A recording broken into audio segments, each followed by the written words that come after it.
Hello smarties, welcome to SC educators. NCERT class 9 mathematics का most important chapter quadrilaterals, उसकी exercise करते हैं। अगर इसके कंसेप्ट अभी तक आपने नहीं समझे हैं तो मैं रिकमेंड करूंगा पहले आप वो वीडियो देख लो। सबसे पहले फर्स्ट एक्सरसाइज का first question 8.1, question number 1, if the diagonals of a parallelogram are equal then show that it is a rectangle. तो मैंने कंसेप्ट में बताया ही था, एक पैरेललोग्राम को अगर रेक्टेंगल प्रूव करना है तो सबसे पहली चीज कौन सा शेप दिया और कौन सा शेप प्रूव करना है, दोनों में फर्क क्या ना वो दिमाग में लाना है आपको। सबसे पहले ये दिमाग में बत्ती जलानी है। अब पैरेललोग्राम और रेक्टेंगल में मेन फर्क एक ही है, एंगल 90 डिग्री होना। रेक्टेंगल के सारे एंगल्स 90 डिग्री होते हैं। तो क्या अगर मैं इस पैरेललोग्राम का एंगल 90 डिग्री प्रूव कर दूं तो ये रेक्टेंगल प्रूव हो जाएगा? Yes, that's it. तो ये दिमाग पहले तो लॉजिक इतना लगाना है। अब पैरेललोग्राम दिया हुआ है और डायगोनल्स जो है वो आपस में इक्वल दी है। पैरेललोग्राम की जनरली डायगोनल्स इक्वल नहीं होती, लेकिन गिवन इंफॉर्मेशन के हिसाब से डायगोनल्स इक्वल है। तो हम क्या करेंगे, सपोज करते हैं यहां पर मेरा पैरेललोग्राम है ए बी सी डी, ठीक है। तो गिवन इंफॉर्मेशन मेरे पास क्या है, एक तरीके से कि A C is equal to B D, ठीक है ना। ये मेरे पास एक एडिशनल इंफॉर्मेशन है कि डायगोनल्स जो है वो आपस में इक्वल है। तो इस चैप्टर में मैंने कंसेप्ट्स में भी बताया था, कॉन्ग्रुएंसी जो ट्राइंगल वाला चैप्टर है उसका रूल बहुत ज्यादा यूज होगा, तो उसको अच्छे से समझ लेना। मैं क्या करूंगा, मैं एक तो ऐसे एक ट्राइंगल और एक ऐसे ट्राइंगल, इन दोनों को कॉन्ग्रुएंट प्रूव करूंगा, यानी ए बी सी को और बी ए डी को। आई होप समझ में आ रहा है। एक तो मैं इस ट्राइंगल की बात कर रहा हूं इससे, और दूसरा ये वाला, इस पूरे ट्राइंगल को, इन दोनों ट्राइंगल को मैं यहां पर कॉन्ग्रुएंट प्रूव करूंगा। अब कॉन्ग्रुएंट कैसे प्रूव करेंगे, टू प्रूव भी लिख लेते हैं। To prove that A B C D is a rectangle, ये चीज मुझे प्रूव करनी है। तो प्रूफ की ओर बढ़ते हैं।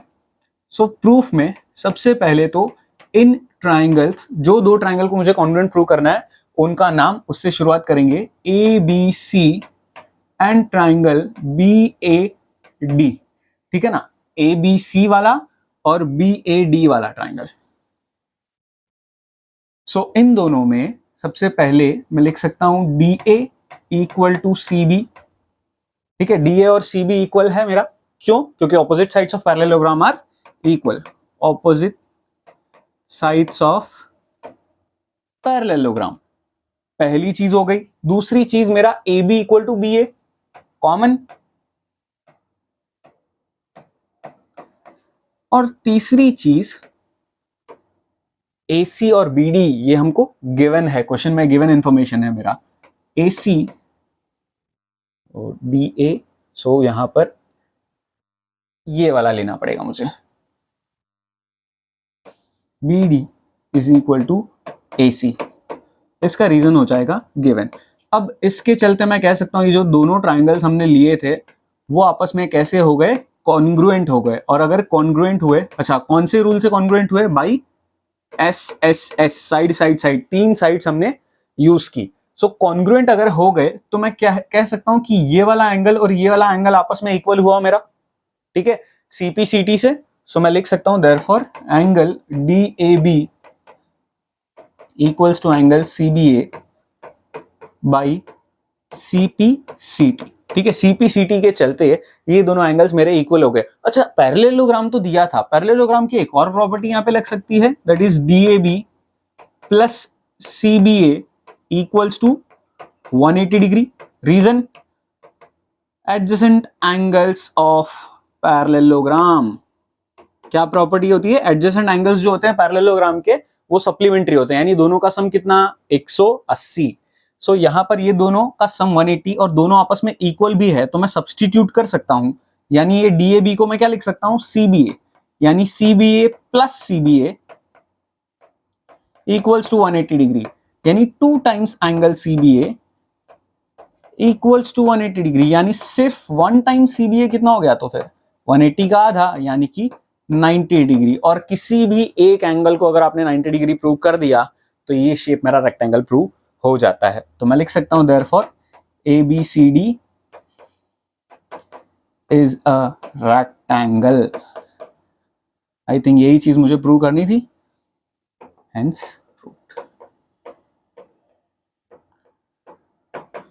बहुत ही इंटरेस्टिंग क्वेश्चन होते हैं। सबसे फंडामेंटल चीज इस चैप्टर के क्वेश्चंस में एक ही है, कौन सा शेप दिया है और कौन सा शेप प्रूव करना है, दोनों में फर्क क्या है। तो कौन सी एडिशनल चीज है जो रिक्वायर्ड है जिसे मुझे प्रूव करनी है, वो आपको देखना है। जैसे इस क्वेश्चन में एडिशनल चीज जो मुझे प्रूव करनी थी, रेक्टेंगल और पैरेललोग्राम के बीच में फर्क था एंगल का 90 डिग्री होना। तो एंगल मैंने 90 डिग्री प्रूव कर दिया, तो मेरा काम यहां पर हो गया। बढ़ते हैं नेक्स्ट क्वेश्चन की ओर। अब इस क्वेश्चन में क्या दिया हुआ, show that the diagonals of a square are equal and bisect each other at right angles. तो क्वेश्चन में बेसिकली अगर देखा जाए तो तीन चीजें प्रूव करनी है। पहली चीज कि ये जो डायगोनल्स है पूरी आपस में इक्वल है। दूसरी चीज, एक दूसरे को बाइसेक्ट कर रही है, यानी दो इक्वल पार्ट्स में काट रही है।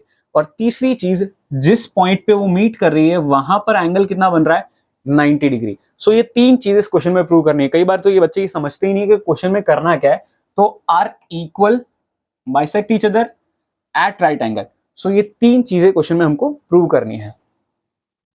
गिवन इंफॉर्मेशन, गिवन आप लिख सकते हो ABCD is a square, that's good enough, ये चीज काफी है। सो गिवन में आप ये चीज लिख लेना। और टू प्रूव में हमारे तीन पार्ट्स है, तो फर्स्ट पार्ट पहले करते हैं। फर्स्ट पार्ट का हमारा टू प्रूव है AC is equal to BD, ठीक है ना। ये AC को और BD को इक्वल प्रूव करना है। तो जो फर्स्ट वाले क्वेश्चन में दो ट्राइंगल्स को हमने कॉन्ग्रुएंट प्रूव किया था, वही दो ट्राइंगल को कॉन्ग्रुएंट प्रूव करते हैं, लेकिन SS से नहीं कर सकते। पिछले वाले में हमको ये डायगोनल्स जो है वो इक्वल दी थी, इस बार प्रूव करनी है, दोनों में फर्क। तो SSS से नहीं कर सकते, तो किससे कर सकते हैं, डेफिनेटली स्क्वायर के चारों एंगल क्या होते हैं, 90 डिग्री। तो ये दोनों हमको 90-90 दिए हुए हैं। तो SAS, SAS से कॉन्ग्रुएंट प्रूव हो रहा है, यानी in triangle DAB and triangle CBA, इन दोनों में सबसे पहले तो DA इक्वल टू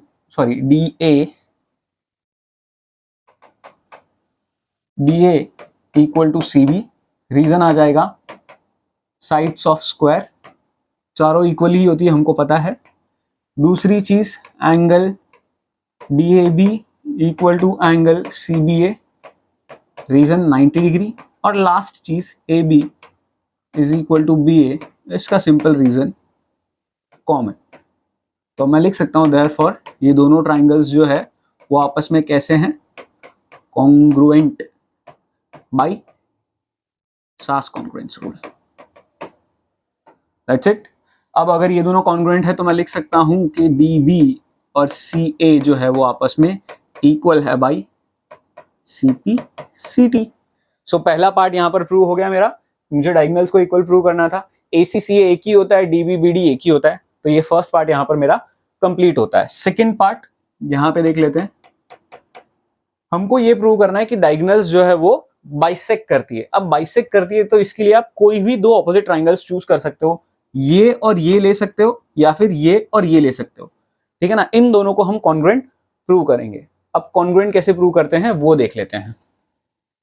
सबसे पहले तो हमारा इन ट्राइंगल, या टू प्रूव क्या है वो लिख लेते हैं। सेंटर वाले पॉइंट को नाम दे देता हूं O। सो टू प्रूव है हमारा OA equal to OC and OB equal to OD। ये चीज मुझे प्रूव करनी है। तो यहां पर ट्राइंगल्स दो ले लेते हैं सामने सामने वाले। In triangle AOB and triangle COD, ठीक है ना। ये वाला लिया है और ये वाला ट्राइंगल, ये दोनों हमने कंसिडर किए हैं। यहां पर सेंटर पे पॉइंट है हमारा O। तो सबसे पहले तो यहां पर हम कौन सा कॉन्ग्रुएंसी रूल लगा सकते हैं लॉजिकली, वो देखते हैं। कई बच्चे तो यहाँ पर ये इक्वल टू ये इक्वल टू ये इक्वल टू ये, यही चीज यूज कर लेते हैं। SAS वर्टिकली ऑपोजिट एंगल ले लेते हैं और उससे काम चला लेते हैं, लेकिन वो गलत हो जाएगा डेफिनेटली, क्योंकि ये चीज ही मुझे आपस में इक्वल है ये प्रूव करना है। तो मैं डेफिनेटली इसका यूज नहीं कर सकता हूं। तो मैं क्या कर सकता हूं, यहां पर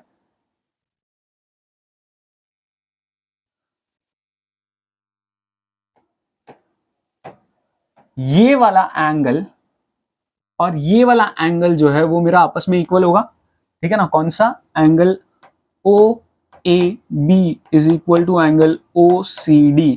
reason very simple, alternate interior angles. दूसरी चीज, AB is equal to C D. A B और सी डी इक्वल होगा, क्यों? साइड्स ऑफ स्क्वायर, स्क्वायर की सारी साइड्स इक्वल होती है।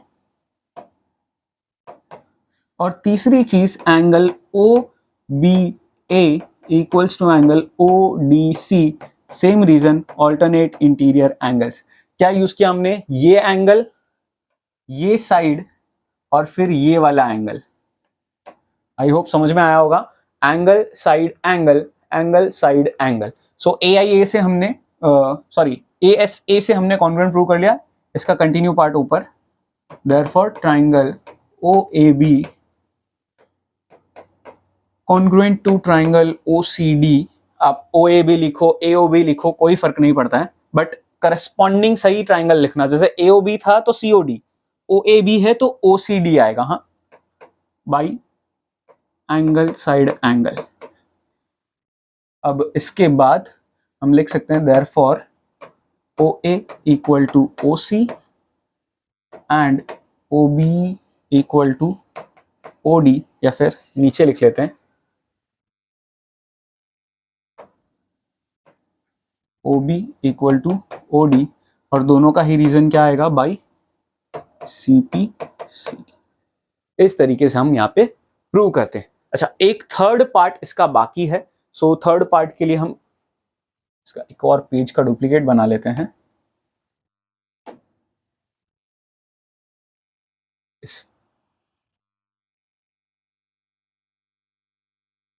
इस थर्ड पेज पे यहाँ पर ये फर्स्ट वाला पार्ट मैं इरेज कर रहा हूं। अब चाहो तो वीडियो को पॉज कर लो और इसको वापस समझ लो, देख लो।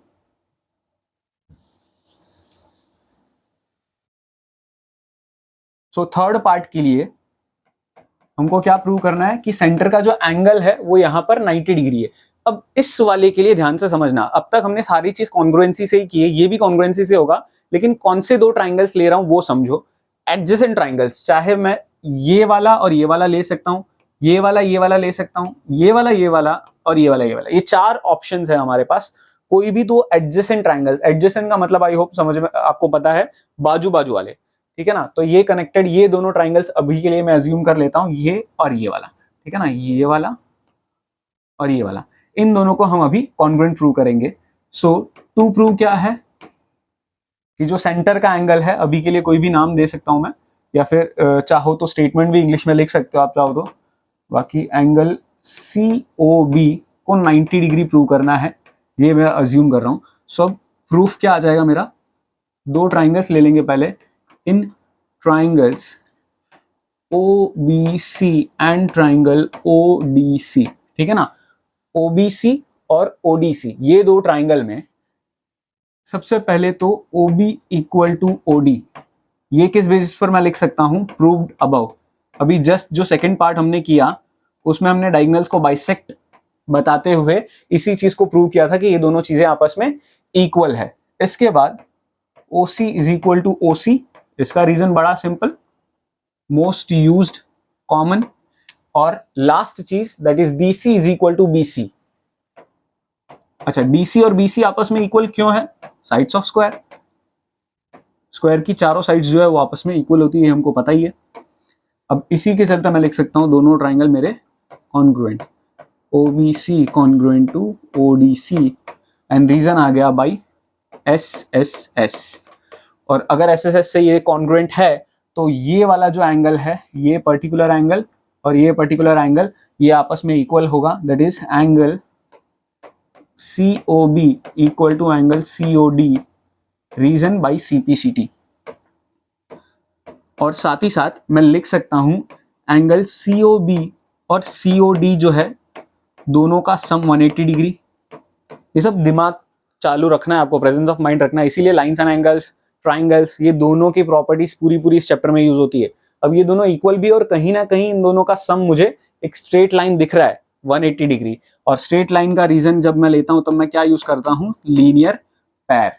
अब इस सीओबी, सीओडी की जगह मैं क्या लिख सकता हूं? सीओबी लिख सकता हूं। जस्ट मैंने ऊपर इक्वल प्रूव किया है तो रिप्लेस कर दिया हमने सीओडी को सीओबी से। अब सीओबी मिलके बन गए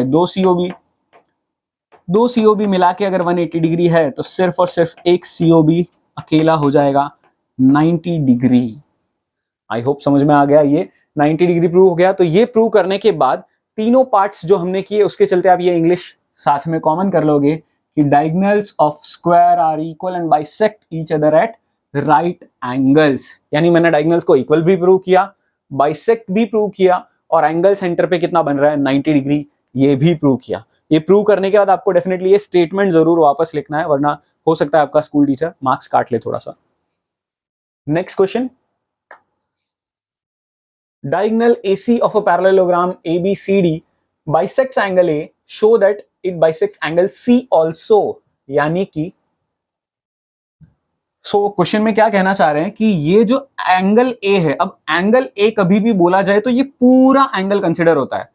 इसमें ये जो लाइन बन रही है यानी डायगोनल AC, उसने इस पूरे एंगल को दो इक्वल एंगल्स में काट दिया। सपोज करते हैं इसका नाम 1 और 2 दे देते हैं। अब डायगोनल बनाते वक्त ये जब C को टच कर रहा है तो अगेन दो एंगल बन रहे हैं, लेकिन वो दोनों एंगल इक्वल है, ये चीज मुझे प्रूव करनी है। इनका नाम दे देते हैं 3 और 4। यानी मुझे बेसिकली प्रूव करना है कि एंगल 3 और एंगल 4 जो है वो आपस में इक्वल है इन द फर्स्ट पार्ट। तो कैसे प्रूव करेंगे? वेरी सिंपल, बहुत आसान है। आपका यूक्लिड का थोड़ा काइंड ऑफ एक्सियोम लगेगा, ऐसे हम कह सकते हैं। सो यहाँ पर एंगल 1 इक्वल्स टू एंगल 2, ये हमको गिवन है। एंगल 1 एंगल 4 के बराबर होगा और एंगल 2 जो है वो एंगल 3 के बराबर होगा। इन दोनों का reason very simple, alternate interior angles. दिख ही रहा है, जिगजैग बन रहा है। सो क्रॉस वाला एंगल्स जो है वो आपस में इक्वल होंगे। अब ध्यान से लॉजिक समझना, यहाँ पर ये दोनों आपस में इक्वल है, ये वाली चीज इसके बराबर। देखो अब जो 2 है वो किसके बराबर है? 1 के बराबर, तो मैं 1 से रिप्लेस कर सकता हूं। सॉरी, अब ये जो एंगल 1 जो है यहां पर मेरा 4 के बराबर है और एंगल 2 3 के बराबर है। यानी यहां पर एंगल 2 को मैं रिप्लेस कर सकता हूं एंगल 3 से, और एंगल 1 को रिप्लेस कर सकता हूं एंगल 4 से। तो मैं कह सकता हूं एंगल 3 और 4 आपस में इक्वल हुए। आप ये लॉजिक भी लगा सकते हो, बड़ा सिंपल। ये दोनों आपस में इक्वल है तो ये दोनों चीजें जिनके बराबर है वो दोनों भी आपस में इक्वल होगी। अब चाहो तो इनको इक्वेशन 1 2 3 नाम दे के भी डायरेक्ट कंक्लूजन के तौर पे लिख सकते हो। So therefore angle 3 equals to angle 4, therefore AC bisects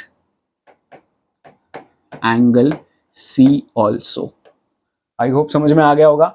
ये 4 के बराबर, 3 के बराबर, ये दोनों आपस में बराबर, तो कंक्लूजन ये दोनों भी आपस में बराबर।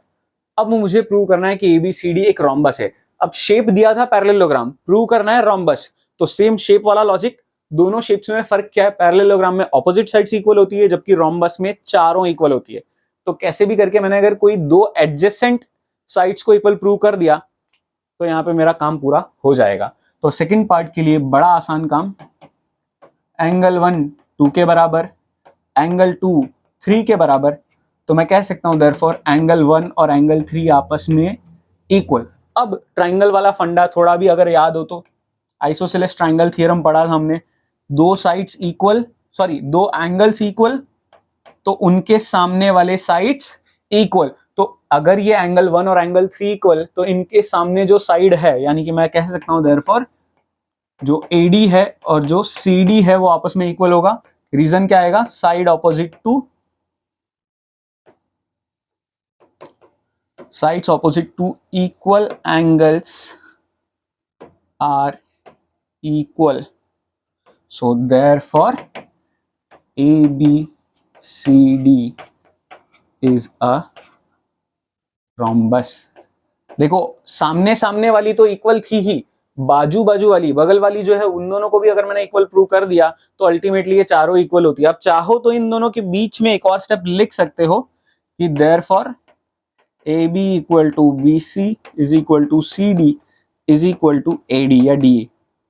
तो चारों इक्वल प्रूव कर दिया तो हमारा शेप कौन सा बन गया? रोम्बस। स्क्वायर भी हो सकता है, लेकिन स्क्वायर होगा ही वो श्योर नहीं है। मतलब ये जरूरी नहीं कि आपके दिमाग में ये है कि चारों साइड्स इक्वल प्रूव कर दिए तो ये स्क्वायर है। नहीं, स्क्वायर के लिए फिर एडिशनल एक और प्रॉपर्टी है जो प्रूव करनी पड़ेगी, तो हम स्क्वायर कहते। फिलहाल चार साइड इक्वल मतलब रोम्बस कह सकता हूं। नेक्स्ट क्वेश्चन नंबर 4 में क्या बोला है? ABCD is a rectangle. So यहां पर ABCD रेक्टेंगल दिया हुआ है in which diagonal AC bisects angle A as well as angle C। यानी ये वाले एंगल जो है दोनों 1 2 वो आपस में इक्वल गिवन है, 3 4 जो है वो भी गिवन है। पिछले वाले में प्रूव किया था, इस वाले में गिवन है। हमको शो करना है कि ये स्क्वायर है। वेरी सिंपल, अगेन शेप वाला गेम, रेक्टेंगल है, स्क्वायर प्रूव करना है। दोनों में फर्क, स्क्वायर की चारों साइड इक्वल जबकि रेक्टेंगल की ऑपोजिट साइड इक्वल। तो अगर चारों साइड इक्वल प्रूव कर दी तो शेप बन गया square. That's it. So equal prove कर देते हैं, सेम लॉजिक। एंगल 1 और एंगल 2 इक्वल है, एंगल 2 एंगल 3 के बराबर। इसका रीजन तो गिवन हो जाएगा और इसका रीजन ऑल्टरनेट इंटीरियर एंगल हो जाएगा। अब इन दोनों के चलते मैं लिख सकता हूं एंगल 1 और एंगल 3 इक्वल, और इसके चलते मैं लिख सकता हूं AD is equal to CD। Same to same reason, sides opposite to equal, angles are equal. और अगर मेरी दो इक्वल तो मैं चारों को इक्वल लिख सकता हूं। और अगर चारों इक्वल प्रूव कर दिया और 90 डिग्री, तो अब आप बोलोगे सर चार इक्वल तो कैसे स्क्वायर, रोम्बस भी तो हो सकता है। नहीं, यहाँ पर रेक्टेंगल दिया हुआ था, यानी ऑलरेडी 90 डिग्री वाली चीज तो दी हुई थी, तो इसीलिए मैं इसको स्क्वायर कहूंगा। Therefore ABCD is a square. ये फर्स्ट पार्ट हमारा खत्म होता है इसका। सेकेंड पार्ट में क्या बोला है, diagonal BD bisects angle B as well as angle D। So यहां पर very simple, as diagonals of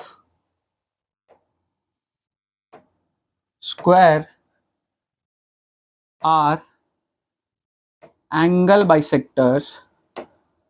यानी अगर मैं स्क्वायर ऑलरेडी प्रूव कर चुका हूं, तो अगर मैं कोई शेप प्रूव कर चुका हूं तो उस शेप की सारी प्रॉपर्टीज का मैं यूज कर सकता हूं। तो अगर ऑलरेडी ये स्क्वायर प्रूव कर चुका हूं तो स्क्वायर की ये प्रॉपर्टी है अपने आप में कि वो जो डायगोनल्स होती है वो एंगल बाइसेक्टर्स होती है, यानी जो दो एंगल्स को कनेक्ट कर रही है वो दो एंगल्स इक्वल पार्ट्स में कटे हुए हैं, ये स्क्वायर की प्रॉपर्टी होती है। तो मैं डायरेक्ट लिख लूंगा as diagonals of square are angle bisectors, BD bisects angle B as well as angle D। That's it। ये मैं डायरेक्ट स्टेटमेंट के तौर पे लिख सकता हूं, पूरे मार्क्स मिलेंगे, कोई दिक्कत की बात। Very simple. बढ़ते हैं नेक्स्ट क्वेश्चन की ओर। ये थोड़ा कॉम्प्लिकेटेड दिखता है but it is very very easy question. ध्यान से समझते हैं। हमको पैरेललोग्राम दिया हुआ है और DP इक्वल टू BQ, ये एक बहुत इंपॉर्टेंट एडिशनल इंफॉर्मेशन गिवन है, ये ध्यान देंगे हम इस पे। यानी ये जो इतना पार्ट है, मैं इसको हाईलाइट कर देता हूं, जो इतना पार्ट है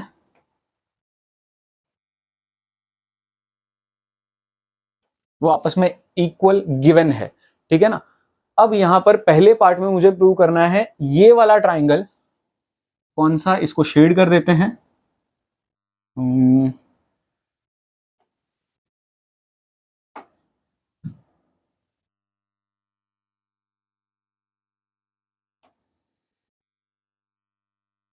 ये वाला और ये वाला, ठीक है ना। ये ट्राइंगल और ये ट्राइंगल, इन दोनों को मुझे कॉन्ग्रुएंट प्रूव करना है। तो बड़ी आसानी से हम अभी कॉन्ग्रुएंट प्रूव कर देते हैं।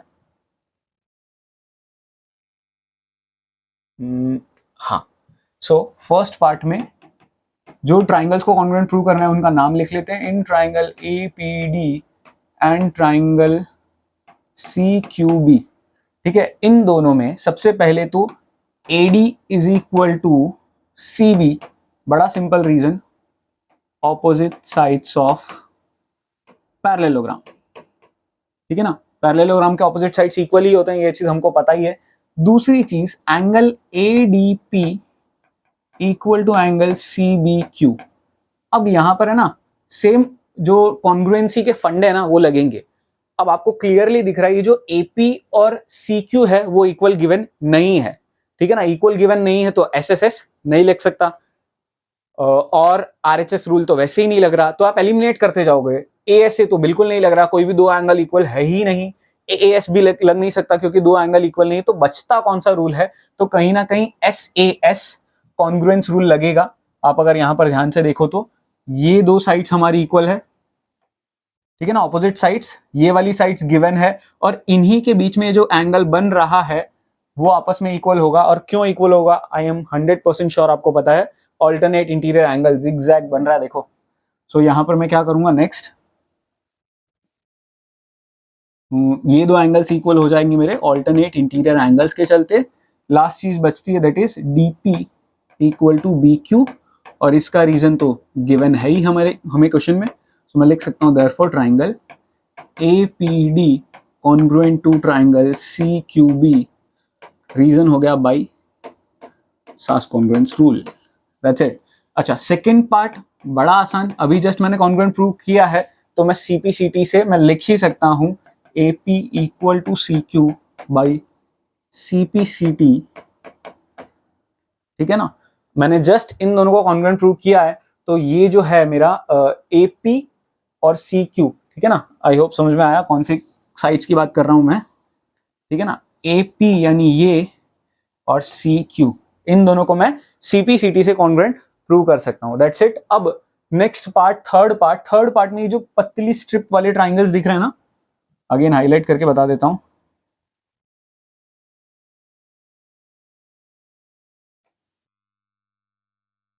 थोड़ा ब्रश कुछ ज्यादा ही थिक हो गया।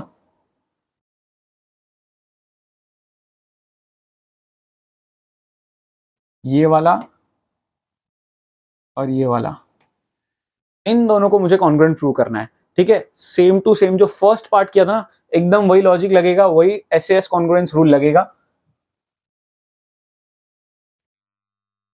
सो यहां पर सबसे पहले दोनों ट्राइंगल्स के नाम लिख लेते हैं। इन triangle A Q B and triangle C P D, ठीक है ना। दोनों में सबसे पहले तो मेरा ए बी इक्वल है सी डी के sides of, sorry opposite sides of, opposite sides of parallelogram, ठीक है। ये साइड इक्वल हो गई, इसके बाद मैं कह सकता हूं मेरा ये वाला एंगल, ठीक है ना, और ये वाला एंगल, नाम angle A B Q equal to angle C D P, reason alternate interior angles. कौन सा एंगल की बात की है अगर देखा जाए तो मैं इन दो एंगल की बात कर रहा हूँ, ये वाला और ये वाला, ठीक है ना। ये जो थिन पतले से एंगल्स है, इन दोनों को हमने ऑल्टरनेट इंटीरियर एंगल से इक्वल लिखा। और लास्ट चीज B Q equal to D P, जो कि हमको क्वेश्चन में गिवन है। तो मैं लिख सकता हूं therefore triangle A Q B congruent to triangle C P D by SAS congruence rule, ठीक है ना। एसएएस कॉन्ग्रुएंस रूल से हमने प्रूव कर दिया। इसके बाद फोर्थ पार्ट अगेन सेकेंड की तरह बहुत super easy, A Q equal to C P, reason आएगा सिर्फ by C P C T, very simple. अच्छा, लास्ट वाला पार्ट बच्चे कई बार कंफ्यूज हो जाते हैं कि एपीसीक्यू को पैरेललोग्राम कैसे प्रूव करें, तो ये बहुत ज्यादा सिंपल है। पहले ये समझ लो, हमने सेकंड पार्ट में इन दोनों को इक्वल प्रूव किया, और हमने फोर्थ पार्ट में इन दोनों को इक्वल प्रूव किया। मैंने कंसेप्ट वाले वीडियो में 3 तरीके बताए थे पैरेललोग्राम प्रूव करने के। सो उन्हीं में से एक तरीका, अगर बोथ ऑपोजिट पैर जो है एक क्वाड्रिलेटरल के इक्वल है, तो ये शेप अपने आप पैरेललोग्राम बन जाएगा। तो मैं सिंपली इस फिफ्थ क्वेश्चन में इतना ही लिखूंगा, from 2 and 4 APCQ is a parallelogram,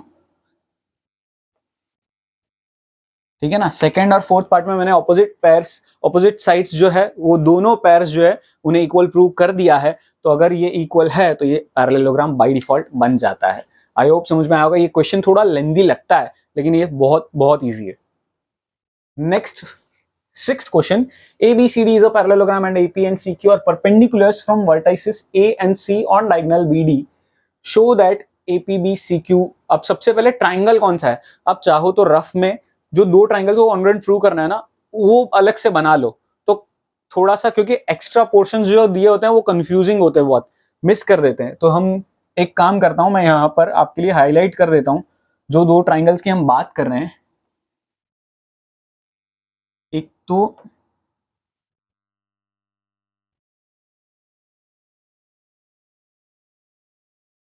ये वाला, ठीक है ना, एक तो ये वाला ट्राइंगल है ए पी बी, और दूसरा कौन सा है थोड़ा सा ओवरराइट करना पड़ेगा, कंफ्यूज मत होना। ये वाला ट्राइंगल, एक ये और एक ये, इन दोनों को कॉन्ग्रुएंट प्रूव करना है। तो ध्यान से समझते हैं लॉजिक क्या लगेगा यहां पर। क्या आरएचएस से कॉन्ग्रुएंट प्रूव हो सकता है? हमको गिवन क्या है, गिवन इंफॉर्मेशन के चलते अगर देखा जाए तो राइट एंगल यहां पर है, तो राइट एंगल डेफिनेटली यहां पे भी होगा। कई बार बच्चे सोचेंगे अरे जो ट्राइंगल है उसके तो बाहर 90 डिग्री है, लेकिन थोड़ा कॉमन सेंस लगा लेते हैं। लीनियर पैर है, ये 90 तो ये भी 90, सो 90 डिग्री 90 डिग्री। फिर हाइपोटेन्यूस, हाइपोटेन्यूस भी मेरा इक्वल है, लेकिन क्या कोई साइड इक्वल है? नहीं। तो यहां पर साइड इक्वल नहीं है, इसीलिए हम आरएचएस रूल नहीं लगा सकते। आरएचएस क्यों हमने देखा सबसे पहले, क्योंकि 90 डिग्री दिखते ही सबसे पहले यही दिमाग में लाना चाहिए, क्या आरएचएस से हो रहा है? क्या नहीं हो रहा, तो अब हम दूसरे प्रॉपर्टीज की ओर ध्यान देंगे या दूसरे रूल्स की तरफ देखेंगे कौन सा रूल लग सकता है। तो अगर मैं ध्यान से देखूं तो एक 90 डिग्री वाली चीज तो हो रही है, और उसके अलावा ये जो ऑपोजिट साइड्स है वो भी इक्वल है। तो एंगल और साइड तो हो रहा है, क्या साइड एंगल साइड लग सकता है? नहीं, क्योंकि ये साइड के सामने एंगल है। तो उसके अलावा अब कौन सा रूल बचता है? एंगल एक और अगर इक्वल है, ध्यान से देखूं तो यहां पर ये वाला एंगल जो है वो मेरा इक्वल है, ये वाला और ये वाला।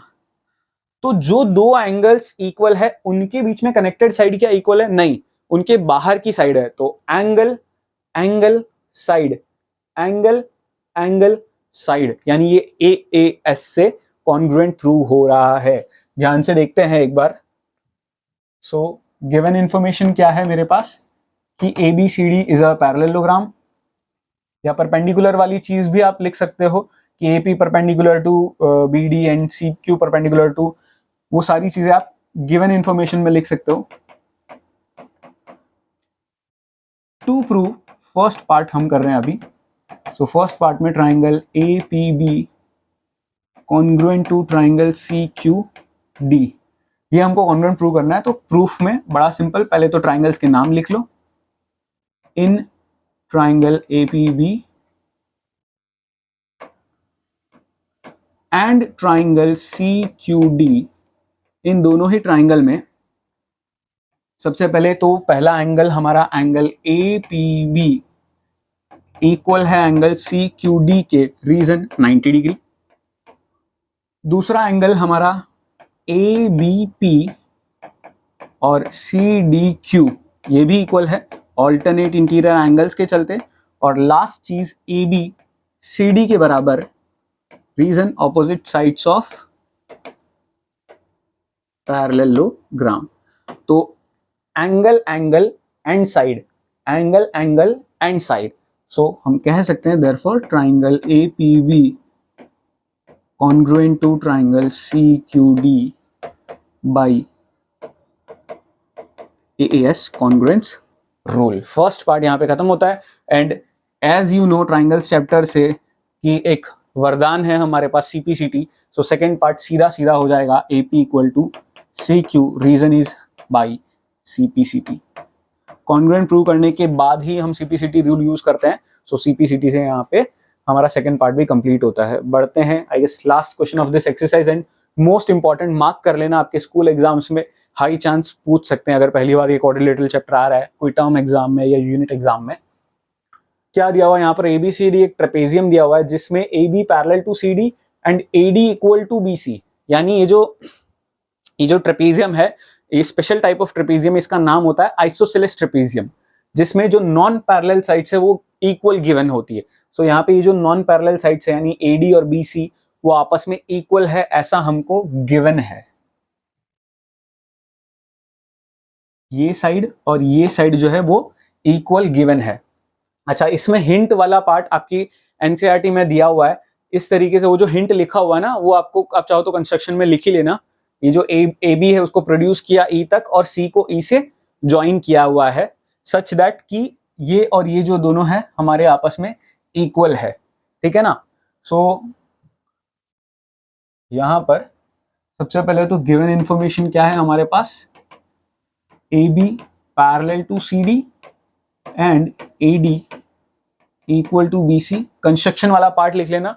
To prove, so to prove first part में है angle A equal to angle B and this one is very very important, so ध्यान से समझते जाना। सबसे पहले तो यहाँ पर हम एंगल्स के नाम लिख लेते हैं तो काम थोड़ा आसान हो जाएगा। इस वाले एंगल को मैं 1 नाम देता हूं, इसको 2, इसको 3 और इसको 4। यहां पर एक चीज बहुत जरूरी है, ध्यान से सुनना। ये जो मेरा मेन ट्रेपीजियम है ना, इसका ये एक्सटर्नल पार्ट है। तो अल्टीमेटली अगर मैं सिर्फ एंगल बी लिखूंगा फाइनली, तो मैं सिर्फ इस 2 की बात कर रहा हूं। जब मैं ये ए डी सी ई इस पूरे क्वाड्रिलेटरल की बात करूंगा तब एंगल बी नहीं हो सकता, ठीक है ना। जब मैं सिर्फ A B C D trapezium की बात करूं और एंगल बी लिखूं तो ये सिर्फ जो 2 है उसकी बात चल रही है, ठीक है। ये चीज बहुत जरूरी है समझने के लिए, क्योंकि लास्ट में हम थोड़ा सा अपने हिसाब से सेट करेंगे इसे। सो प्रूफ के हिसाब से अब यहां पर जो एंगल 1 है और एंगल 4 जो है वो आपस में सप्लीमेंट्री होंगे। एक सेकेंड, ये अभी काम नहीं लगेगा।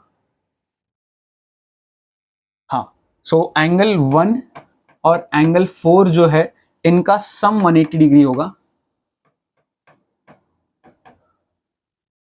Equals to 180 degree. Reason being जो मेरा ADCE है वो एक पैरेललोग्राम है, ध्यान से समझना, ये एक पैरेललोग्राम है। अच्छा, पैरेललोग्राम कैसे हो गया? तो ये बाय कंस्ट्रक्शन ये दोनों साइड्स मेरी इक्वल है, AD और EC। अब यहाँ पे ये तो 180 डिग्री हो गया, इसको हम बाद में यूज करने वाले हैं। इसका reason adjacent angles of parallelogram, ठीक है। अब जो AD है वो हमारे BC के बराबर है, ये गिवन है, और जो AD है वो हमारे EC के भी बराबर है, ऑपोजिट साइड ऑफ पैरेललोग्राम, ठीक है ना, ऑपोजिट साइड्स ऑफ पैरेललोग्राम। अब AD जो है इन दोनों के बराबर है, तो मैं लिख सकता हूं therefore BC is equal to EC, ठीक है ना। AD जो है, AD इसके भी बराबर है, AD इसके भी बराबर है, तो ये दोनों क्या हुई, आपस में इक्वल हुई। अब अगर ये दोनों आपस में इक्वल है तो मैं लिख सकता हूं therefore angle 3 equal to angle 4। Reason isosceles triangle theorem, अगर दो साइड्स इक्वल हो जाती है तो उनके सामने वाले एंगल इक्वल होते हैं, तो यहाँ पे रीजन आ जाएगा angle opposite to equal sides are equal. अब मजेदार पार्ट आता है, एंगल 2 प्लस एंगल 3 जो है वो भी 180 डिग्री के बराबर होगा। इसका रीजन बड़ा सिंपल, लीनियर पैर। अब देखो, ये हमारा एक तरीके से था इक्वेशन 1, ये है हमारा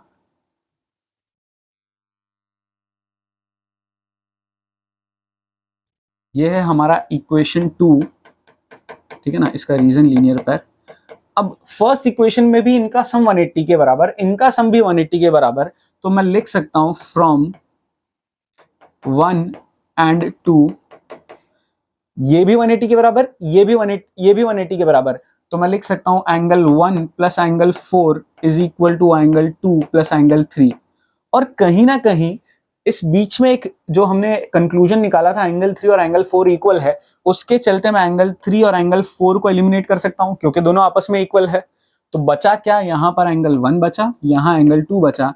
अब एंगल 1 मेरा ट्रेपीजियम के हिसाब से एंगल A है और एंगल 2 मेरा एंगल B है। यही चीज तो मुझे प्रूव करनी थी। आई होप समझ में आया, ये बहुत बहुत बहुत क्रिटिकल है। क्या यूज किया हमने, इन दो का सम 180, इन दो का सम 180, तो इन दो का सम इन दो के सम के बराबर, ठीक है ना। ये दोनों मिला के इन दोनों के बराबर है, ठीक है ना, 1 4 2 3 के बराबर है, और 4 और 3 भी कहीं ना कहीं आपस में बराबर है।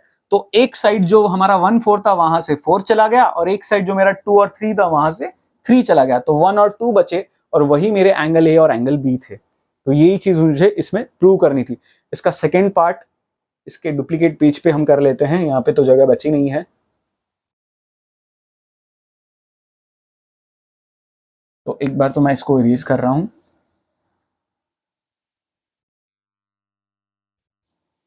ठीक है। सो सेकेंड पार्ट में मुझे प्रूव करना है angle C equals to angle D, मुझे प्रूव करना है। तो this one is again very easy. मैं यहां पर क्या करूंगा, जो मेरा एंगल A है और एंगल D है उसका सम मेरा 180 डिग्री होगा, ठीक है ना। इसका रीजन को इंटीरियर एंगल्स, और एंगल बी जो है और सी जो है उसका सम भी 180 डिग्री। इन दोनों का रीजन को इंटीरियर एंगल्स। को इंटीरियर एंगल्स याद है, लाइन्स एंड एंगल्स में पढ़ा था, angles on the same side of transversal, यानी ये दोनों लाइन्स अगर पैरेलल है तो बीच में जो लाइन बन रही है वो ट्रांसवर्सल है, यानी एडी क्या है, ट्रांसवर्सल। और अगर ट्रांसवर्सल है तो दोनों के सेम साइड का जो एंगल का सम होता है वो 180 डिग्री। सेम लॉजिक इस साइड भी, ये भी ट्रांसवर्सल है तो इन दोनों का सम भी कितना, 180 डिग्री। यही लॉजिक लगाया है। अब अगर ये 180 डिग्री के बराबर, ये 180 डिग्री के बराबर, तो मैं लिख सकता हूं दोनों के जो सम है वो आपस में बराबर। और फर्स्ट पार्ट में हमने ए और बी को इक्वल प्रूव किया था, ठीक है ना। यहां पर चाहो तो एक स्टेटमेंट लिख के एक स्टेप एक्स्ट्रा करके भी कर सकते हो, as angle A equal to angle B. फिर लिख सकते हो final step angle C equal to, यहां पर रीजन लिख लेना, because angle A equals to angle B, ठीक है ना। ये हमने प्रूव किया था, वो यूज कर लिया तो वो एलिमिनेट हो गया। सो फाइनली क्या बच गया, एंगल सी और एंगल डी आपस में इक्वल। यहां पर मेरा सेकंड पार्ट भी कंप्लीट हो जाता है। अब फाइनली थर्ड पार्ट में क्या करना है, मुझे कॉन्ग्रुएंट प्रूव करना है, ए बी सी और बी ए डी। तो पहले तो कौन से दो ट्राइंगल को कॉन्ग्रुएंट प्रूव करना है वो देखते हैं। ए बी सी, यानी यहां पर मुझे अलग से एक डायगोनल बनानी पड़ेगी, और ए बी सी और बी ए डी, ठीक है ना। ये वाला ट्राइंगल जो पतली सी स्ट्रिप है, ये वाली और ये वाली, इन दोनों को मुझे कॉन्ग्रुएंट प्रूव करना है। तो बहुत आसानी से हम कॉन्ग्रुएंट प्रूव कर सकते हैं। सबसे पहले तो इनका नाम ले लेते हैं। Third part, in triangle A B C and triangle B A D, इन दोनों में कहीं ना कहीं सबसे पहले A B equal to B A, बहुत कॉमन सा रीजन, दैट इज कॉमन। उसके बाद angle B A D, sorry A B C है ना पहले, so angle A B C equal to angle B A D, इसका रीजन प्रूव्ड अबव, ठीक है ना। ए बी सी की मैं जब बात करूं तो ये पूरा एंगल है, और बी ए डी की बात करूं तब ये पूरा एंगल है जो हमने फर्स्ट पार्ट में प्रूव किया था। सो प्रूव्ड अबव। एंड लास्ट चीज, दैट इज जो हमारा बी सी है और जो ए डी है, वो इसका रीजन तो हमको गिवन है, क्वेश्चन में गिवन है कि ये दोनों साइड्स जो है ए डी और बी सी वो इक्वल है, राइट। सो मैं कह सकता हूं therefore triangle A B C congruent to triangle B A D, और इसका रीजन क्या हो जाएगा, by SAS congruence rule. And fourth part is very simple, जो AC और BD है डायगोनल्स, उनको इक्वल प्रूव करना है। So AC equal to BD, इसका रीजन तो आ जाएगा बाई CP CT। इसका फर्स्ट पार्ट सबसे इंपॉर्टेंट था, आगे के पार्ट्स फिर धीरे धीरे सिंपल होते जाते हैं। फर्स्ट पार्ट मैं तो कहूँगा ये क्वेश्चन जो है 2-3 बार अच्छे से वीडियो देखना, समझना और अंडरस्टैंडिंग ज़्यादा रखना। छापने की कोशिश मत करना बिल्कुल भी कि ये स्टेप ऐसे, ये स्टेप ऐसे और कॉपी कर लिया, दैट्स इट। क्योंकि 110% एग्जाम के वक्त भूल जाओगे, एक स्टेप भूले तो पूरा सम भूल जाओगे। तो याद मत करना, फंडामेंटली समझना हमने क्या लॉजिक लगाया था, जो मैंने ये एंगल 1, 4 और 2, 3 के कॉम्बिनेशन वाली बात बताई थी। सो यहाँ पर ये क्वेश्चन खत्म होता है, और यहाँ पर हमारी ये 8.1 एक्सरसाइज भी खत्म होती है। आई होप सब कुछ समझ में आया होगा। Thank you so much for watching. मिलते हैं नेक्स्ट वीडियो में।